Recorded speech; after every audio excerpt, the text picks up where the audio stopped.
Hola amigos del campo, bienvenidos a Saber Rural. Este encuentro semanal en el que compartimos con ustedes todos los adelantos científicos y técnicos que le permiten a las distintas cadenas de valor seguir avanzando y mejorar.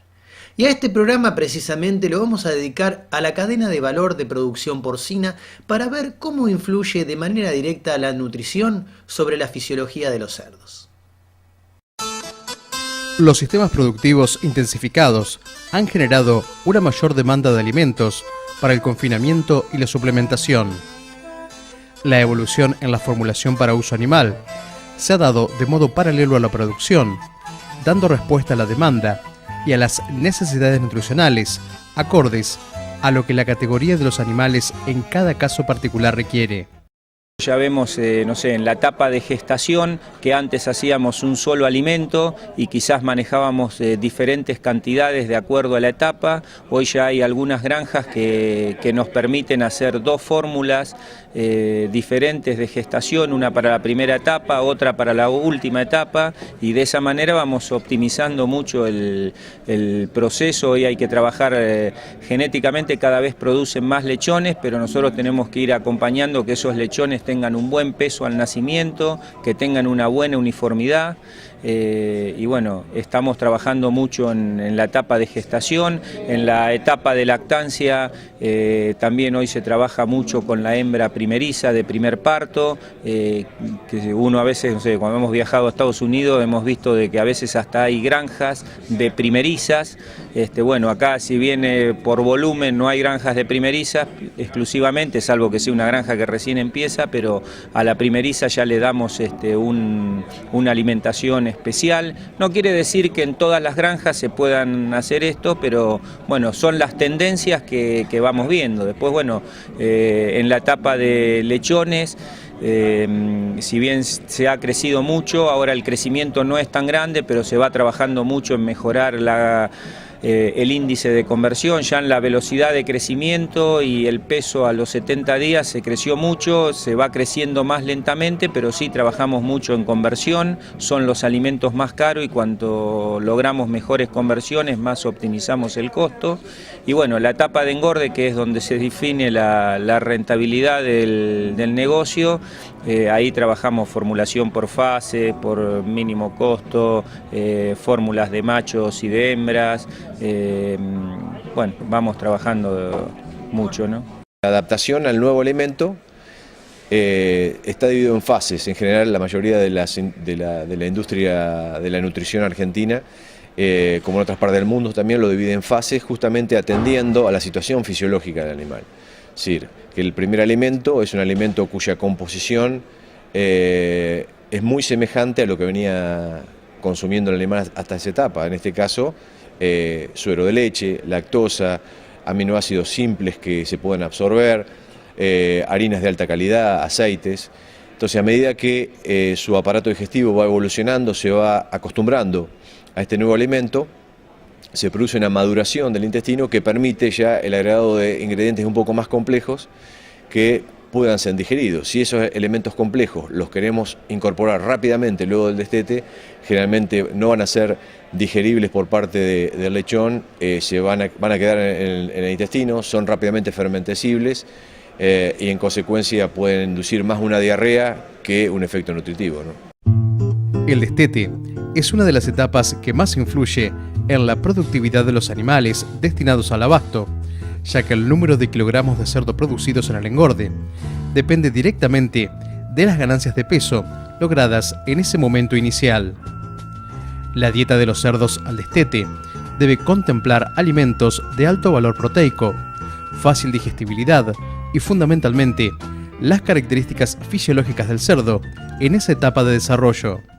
Uno cuando alimenta a un animal que se destetó tempranamente, digamos, porque finalmente el destete que se le hace al lechón es un destete que es contra natura, ¿no? Está preparado el lechón, en la naturaleza lo prepara para estar más tiempo con la madre. La alimentación sólida o semilíquida que va a comenzar a recibir tiene que tener una correspondencia química entre lo que está presente en ese alimento que vos le vas a administrar y las enzimas digestivas que tiene en ese momento de su vida para poder digerirlas y aprovecharlas. Por lo tanto, todo esto abre un campo de estudio muy interesante donde excede, en mi opinión, ya la participación del nutricionista y es un trabajo más interdisciplinario donde justamente entra también el fisiólogo, el farmacólogo, el toxicólogo, los etólogos que estudian un poco el comportamiento de los animales. Así que es un trabajo bastante amplio y vuelvo a repetir, básicamente el éxito de ese alimento tiene que ver en la correspondencia enzima-sustrato, digamos, ¿no? En general, la salud de los cerdos está estrechamente relacionada con su estado nutricional. Para la producción porcina, la mejora de la salud a partir de un plan nutricional integral es cada vez más importante debido a la creciente restricción del uso de antibióticos. Al destete, la transición digestiva alimentaria lleva a modificaciones del comportamiento del lechón, caracterizadas por un periodo de anorexia transitoria, por lo que la nutrición debe contemplar alimentos que induzcan al animal a consumirlo. El animal debe debe acomodarse y aprender a comer una comida que no conoce. Por lo tanto, mucho se está trabajando en el agregado de componentes que atraigan al animal a que lo lleven a consumir. Se está trabajando en ese sentido con endulzantes, ya sean naturales o químicos, con el agregado de diferentes componentes que hablan y conocen el gusto del lechón. Se subestimó durante muchos años al cerdo, pensando que cualquier comida la puede ingerir y no tiene problema. El cerdo moderno tiene 2000 veces más sensibilidad olfativa que el hombre y en consecuencia sabe elegir muy bien, discernir entre un alimento de mala calidad, de buena calidad, y tiene una gran capacidad de memoria, es decir, que aquello que no le gusta no lo vuelve a comer. Por ende, todo lo que le ofrecemos tiene que ser de calidad y vuelvo a repetir, con una gran estrategia en que el animal lo lleve a consumir y lo pueda consumir en un breve lapso de tiempo luego de su destete. La resistencia natural de los animales contra agentes patógenos, contra toxinas, contra agentes químicos, todo esto depende de un mantenimiento integral de las funciones biológicas. Se necesita energía, se necesitan proteínas. Ya se sabe que el intestino es el sitio, es el órgano en el animal que más proteínas consume más o menos, consume una cantidad casi 25% del oxígeno que el animal está respirando y consume alrededor del 50% de todas las proteínas que está consumiendo. El hígado es otro órgano que es vital para la salud del animal porque es el centro de la eliminación de las toxinas que sean de origen vegetal o de origen animal o microbiano. También necesita muchísimo un aporte de oxígeno y un aporte nutritivo de proteínas muy alto, porque hay un reemplazo de las células de esos órganos que es muy rápido. Entonces ya se ve que si uno no le trae un aporte nutricional suficiente en calidad y en cantidad, en ese momento el animal, sus defensas naturales contra todos estos agresores externos, pues va a bajar muchísimo y en ese momento no habrán riesgos aumentados de contraer enfermedades, pero también una demora importante en cuanto a la resolución de esos problemas que cuando el veterinario llega a la granja e intenta poner en pie un plan terapéutico, si el animal no está bien nutrido, no llegará a sanar tan rápidamente como uno quisiera y el que va a pagar la nota es el productor. Entonces la nutrición en ese sentido no es un gasto, sino una inversión, y es una inversión que es fundamental, es prioritaria a nivel de salud. En cada etapa del proceso productivo, el animal necesita dietas particulares que les permitan desarrollarse. Esa formulación debe asegurar el crecimiento del animal, cumpliendo las expectativas del productor para alcanzar los objetivos trazados en el negocio. todo lo que sería la fase de reproducción, el contemplar todas las necesidades de aporte de los diferentes componentes, aminoácidos, energía, vitaminas y demás, de las reproductoras, es un factor fundamental tanto en la fase de gestación como en la fase de lactación. Después, por supuesto, el ir contemplando las necesidades nutricionales para ir construyendo todo lo que sería pues el sistema digestivo, sistema muscular y demás componentes de la fisiología del animal de engorde es algo fundamental. Y por lo tanto, contemplar ciertos aminoácidos que se llaman no esenciales, es muy importante a la hora de tenerlos en cuenta en la formulación.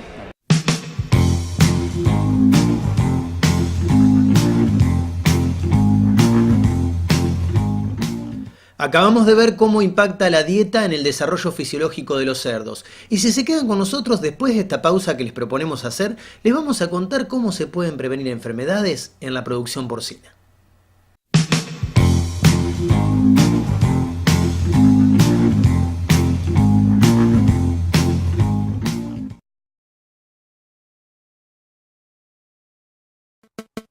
Ceres, vanguardia en genética porcina.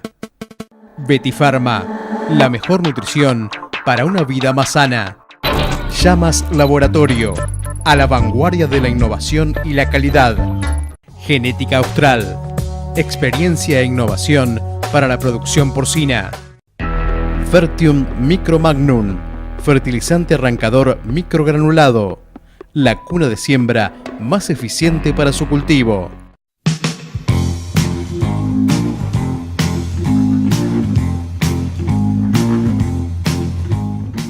Seguimos en Saber Rural para recordarles que si ustedes quieren profundizar sobre los temas que estamos abordando aquí en el programa, tomar contacto con los referentes de los informes o nuestra producción, estas son las vías de comunicación.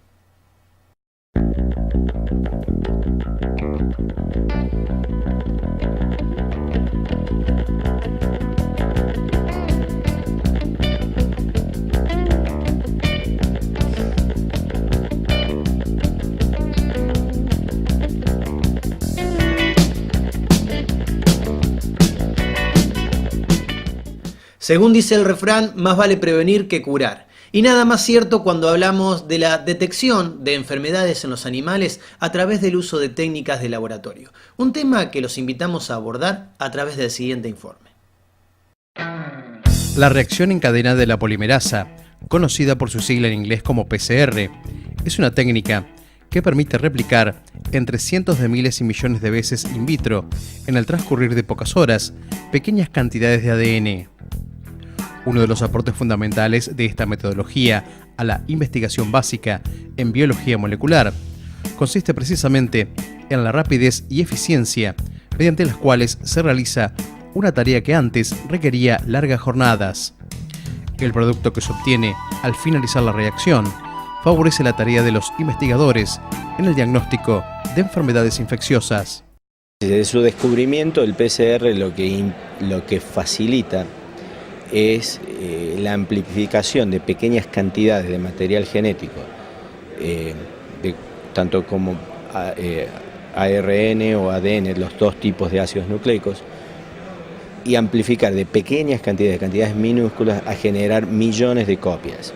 Esos millones de copias pueden ser detectados en un sistema y tienen cierta especificidad que nos permiten distinguir, por ejemplo, diversas infecciones, virales, bacterianas, diversos virus, diversas bacterias. Pero esa es la herramienta poderosa que no se la diseñó para diagnóstico, sino se la diseñó para tratar de entender, más que enfermedades, amplificar genes para tratar de entender cómo funcionaban, sobre todo en humanos. Luego se traslada al mundo del diagnóstico y bueno, tiene gran utilidad. Los métodos de biología molecular se aplican cada vez más al diagnóstico de las enfermedades infecciosas y al desarrollo de vacunas. Para que estos métodos se lleguen a utilizar ampliamente, es preciso que sean fáciles, seguros, sensibles, reproducibles y finalmente automatizados para facilitar la evaluación de gran cantidad de muestras. La técnica de PCR ha evolucionado mediante los ajustes realizados a las prácticas iniciales, lográndose mayor eficiencia como herramienta de diagnóstico. Bueno, ha sido fundamental, sobre todo con modificaciones al PCR original.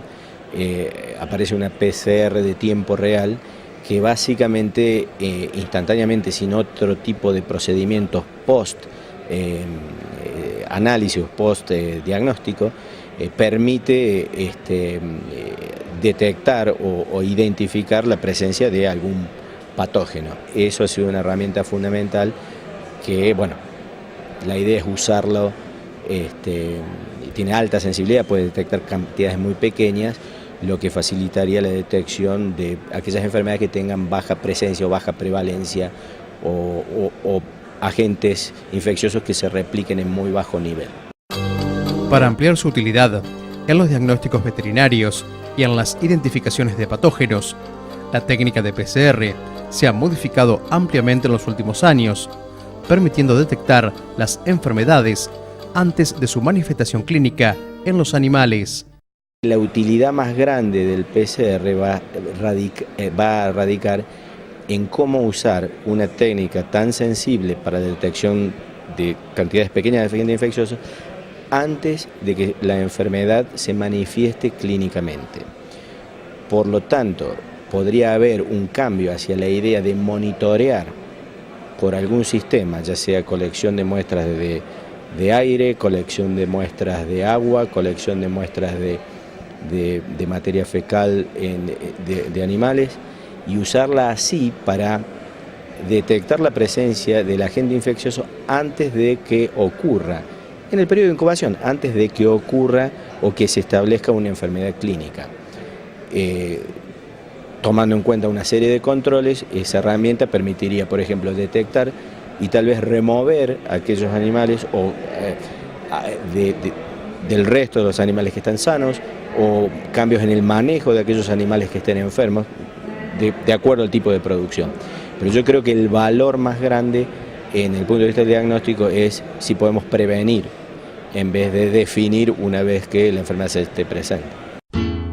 Ciertas afecciones son difíciles de detectar debido a sus características asintomáticas que hacen que los animales no presenten signos de estar padeciéndolas. Este tipo de enfermedades se presentan como una amenaza latente para la economía de los productores, que en muchos casos las descubren cuando ya es tarde para su tratamiento. La característica asintomática de algunas afecciones demanda un seguimiento de los cuadros subclínicos mediante estudios basados en métodos de diagnósticos más específicos y monitoreos permanentes. Hoy todo lo que está orientado fundamentalmente es al diagnóstico precoz y al diagnóstico preventivo.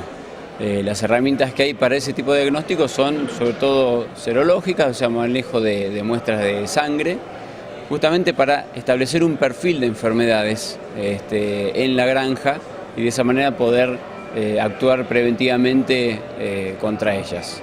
El tema es el siguiente: antes se hablaba de problemas unicausales, digamos, de una enfermedad. Ahora últimamente, ya hace unos años, la corriente viene de Estados Unidos, se habla de una multicausalidad, o sea, no hay una enfermedad en particular, sino es un conjunto, una conjunción de enfermedades que hacen que se presente un cuadro clínico. Con lo cual es fundamental el tema del diagnóstico, sobre todo preventivo, porque no tenemos que ir a buscar una sola enfermedad, sino tenemos que ir a buscar no una infección, sino las coinfecciones, como se llaman ahora.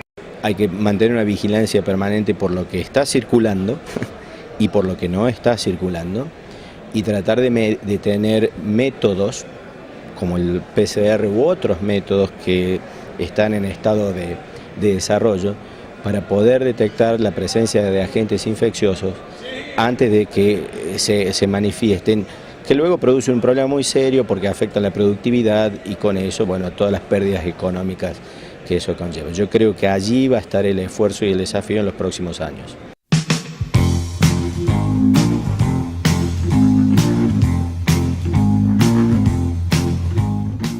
Como acabamos de ver, las técnicas de diagnóstico de laboratorios resultan fundamentales para evitar pérdidas en la producción animal y como tal resultan una inversión.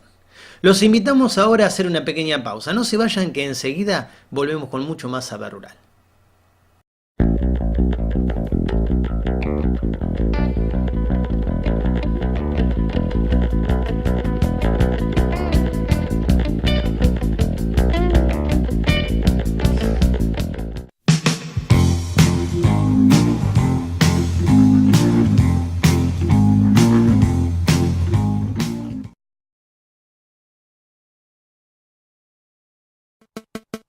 Ceres, vanguardia en genética porcina. Betifarma, la mejor nutrición para una vida más sana. Llamas Laboratorio, a la vanguardia de la innovación y la calidad. Genética Austral, experiencia e innovación para la producción porcina. Fertium Micromagnum, fertilizante arrancador microgranulado, la cuna de siembra más eficiente para su cultivo.